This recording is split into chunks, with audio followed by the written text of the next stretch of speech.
বাহিরে চলে যাবে। তো বিয়ের 3 মাস পর আমার হাজবেন্ড বাহিরে চলে যায়।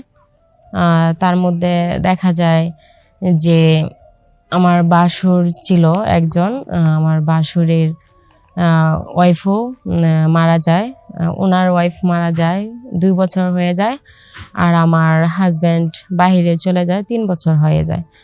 তো দেখা যায় যে উনিও একা থাকে, আমিও একা থাকি। এত বড় বাড়িতে শুধু আমরা দুজন মানুষই একলা পড়ে থাকি এক কিনারে। তো এভাবে মানে সময় যেতে থাকে। হঠাৎ পাশের বাড়িতে একজন মারা যায়, একটা লোক, বয়স্ক লোক মারা যাওয়ার পর আমি অনেক ভয় পেতাম। ভয় পাওয়ার জন্য আমি আমার বাসুরকে বললাম যে, ভাইয়া আমার তো খুব ভয় লাগতেছে, আপনার সাথে আমি আজকে ঘুমাইবো। তখন উনি বলতেছে, সমস্যা নাই, তুমি আসো, এসে আমার সাথে ঘুমাই। তখন আমি বাসুরের কথা শুনে আমি বাসুরের ঘরে গেলাম। গিয়ে ওনার সাথে শোয়ার পর হঠাৎ মাঝরাতে দেখা যায় যে বাসুর আমাকে নানা রকমভাবে ফোনের লাইট দিয়ে উনি আমাকে দেখতেছে আর আমার গায়ে টাচ করতেছে। তো আমি একটা মেয়ে, ওনার ওয়াইফ মারা যায় 2 বছর হয়ে যায়, আমার হাজব্যান্ড বাহিরে চলে যায় 3 বছর। তো আমিও আর নিজেকে ধরে রাখতে পারলাম না, ওনার সাথে একমত হয়ে গেলাম। হয়ে ওনার সাথে কাজ শুরু করে দিলাম। মানিকগঞ্জ থেকে বলছি, আমার দেশের বাড়ি মানিকগঞ্জ। আমি ওইখান থেকে আমার লেখাপড়া আমি কমপ্লিট করছি। আমি বাবা মার একমাত্র মেয়ে ছিলাম। আমার বাবা মার আমাকে অনেক স্নেহ করতো, ওরা আমাকে অনেক আদর করতো। আমার সব কিছুতেই ওরা অনেক সাপোর্ট দিত, যেন আমার লেখাপড়ায় যেন আমার ভালো মনোযোগ বসে, আমি যেন ভালো করে লেখাপড়া করতে পারি। তো আজকে আমি আপনাদের সামনে যে এটাই তুলে ধরতে চাইতেছি যে আমার জীবনে ঘটে যাওয়ায় একটা গল্প, ওইটা আমি আপনাদেরকে আজকে শেয়ার করতে যাচ্ছি। আশা করি মনোযোগ সহকারে আপনারা আমার গল্পটি শোনার চেষ্টা করবেন।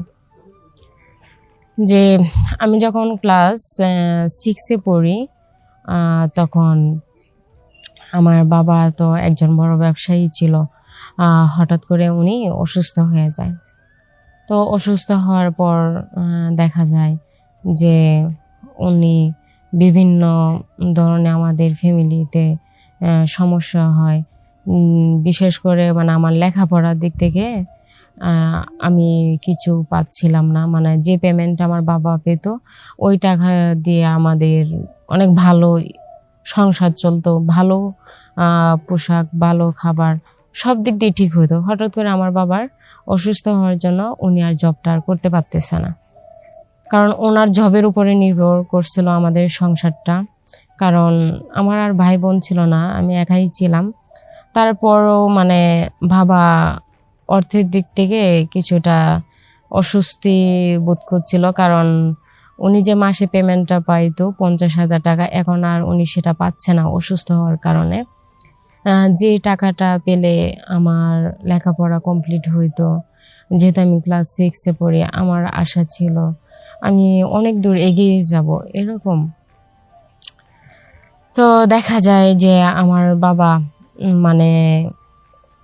আমার বাবা যখন আমার নানার বাড়িতে যায়, তখন মামাকে বলে যে আমার মেয়ের জন্য কিছু টাকা দিবেন, আমার মেয়ের জন্য এসএসসি পরীক্ষা দেয়।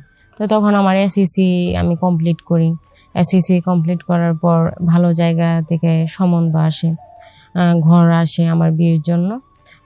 তখন বাবা মা সবাই রাজি হয় ছেলে দেখে, কারণ উনি প্রভাবশালী ছিল, ওনার টাকা পয়সা কোনো কমতি ছিল না।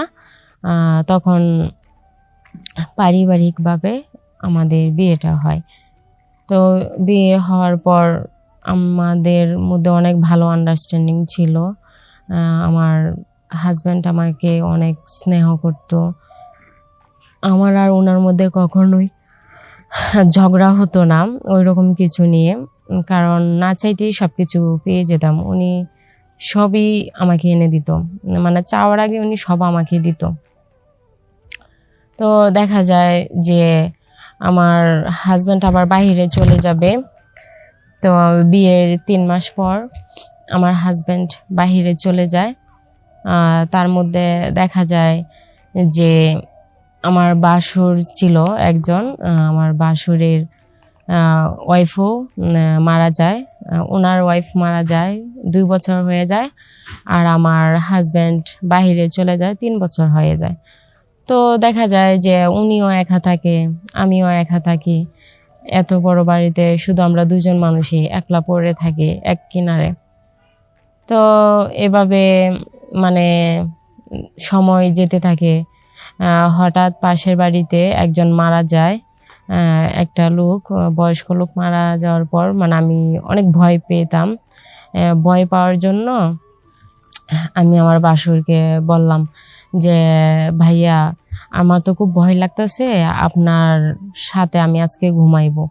তখন উনি বলতেছে সমস্যা নাই, তুমি আসো, এসে আমার সাথে ঘুমাই। তখন আমি বাসুরের কথা শুনে আমি বাসুরের ঘরে গেলাম।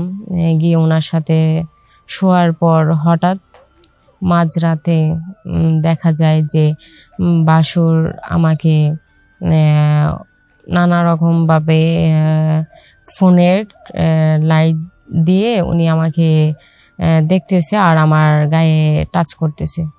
তো আমি একটা মেয়ে, ওনার ওয়াইফ মারা যায় 2 বছর হয়ে যায়, আমার হাজব্যান্ড বাইরে চলে যায় 3 বছর।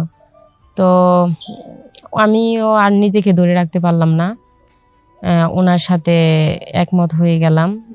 হয়ে ওনার সাথে মানে কাজ শুরু করে দিলাম, আমাদের মধ্যে শারীরিক সম্পর্ক হয়। তারপরে দেখা যায় যে এভাবে 1 দিন 2 দিন, তখন আর নিজেকে আর একাকিত্ব লাগে না। মানে হাজব্যান্ড বাহিরে থাকলেও তখন মনে হয় না যে আমি একা থাকি, কারণ আমার বাসরে যখন দরকার পড়ে আমার, তখন উনি আমার সাথে কাজ করেন। আমার যখন দরকার পড়ে আমি ওনার সাথে কাজ করি, মানে আমাদের মধ্যে একটা ভালো আন্ডারস্ট্যান্ডিং হয়। এভাবেই আমাদের সময় যায়, দিন যায় বাসরের সাথে। কিন্তু আমার স্বামী বাহিরে থেকে আসে না, যার কারণে আমি আমার বাসরের সাথে আমি অবৈধ সম্পর্কে লিপ্ত হয়েছি। মানে বাধ্য, মানে একটা মেয়ে হয়ে আমি আর থাকতে পারতেছি না। তো এটাই আমি বুঝাইতে চাইছি যে আমার মতো আপনারা কেউ এরকম ভুল কাজ করবেন না, তাহলে আমার জীবনের সাথে মিলে যাবে।